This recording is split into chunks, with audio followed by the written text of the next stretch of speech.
পরস্পর বিরোধী বক্তব্য দিয়েছেন স্বরাষ্ট্র উপদেষ্টা অবসরপ্রাপ্ত লেফটেন্যান্ট জেনারেল মোহাম্মদ জাহাঙ্গীর আলম চৌধুরী এবং বিএনপির ভারপ্রাপ্ত চেয়ারম্যান তারেক রহমান। পুরান ঢাকার ব্যবসায়ী লালচাঁদ সোহাগের নির্মম হত্যাকাণ্ডের ঘটনায় গ্রেপ্তারের বিষয়ে তাদের বিপরীতমুখী বক্তব্যে সংশয় দেখা দিয়েছে। সব আসামি কি আসলেই গ্রেপ্তার হয়েছে? শনিবার পুরান ঢাকার মিল ব্যারাকে পরিদর্শনে গিয়ে স্বরাষ্ট্র উপদেষ্টা সাংবাদিকদের বলেন, এই দুঃখজনক ঘটনায় 5 জনকে গ্রেফতার করা হয়েছে।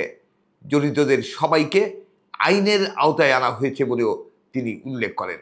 অন্যদিকে বিএনপির ভারপ্রাপ্ত চেয়ারম্যান তারেক রহমান প্রশ্ন রেখে বলেছেন যে তারা খুব আশ্চর্যের সাথে লক্ষ্য করছেন, যাকে দেখেছেন স্ক্রিনে, যাকে দেখেছেন হত্যা করতে, তাকে সরকার এখনো অ্যারেস্ট করছে না কেন।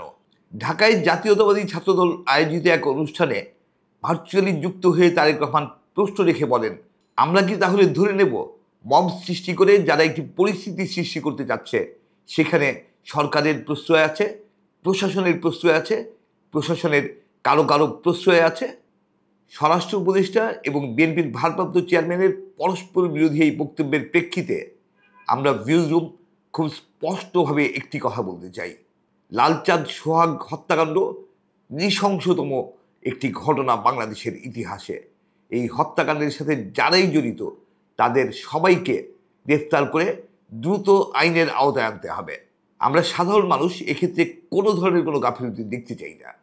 আমরা মনে করি যে জনগণের জানমালের নিরাপত্তা নিশ্চিত করার দায়িত্ব সরকারের, আর যে কোনো অপরাধ সংগঠিত হলে অপরাধীদের দ্রুত আটক করে বিচারের মুখোমুখি করার দায়িত্ব সরকারের। আর তাই যে সংশয় তৈরি হয়েছে তাদের দুজনের বক্তব্যের মধ্য দিয়ে সেই সংশয় দূর করার দায়িত্ব সরকারকেই নিতে হবে। আমরা স্পষ্ট জানতে চাই, আসলেই কি খুনিরা সবাই গ্রেফতার হয়েছে?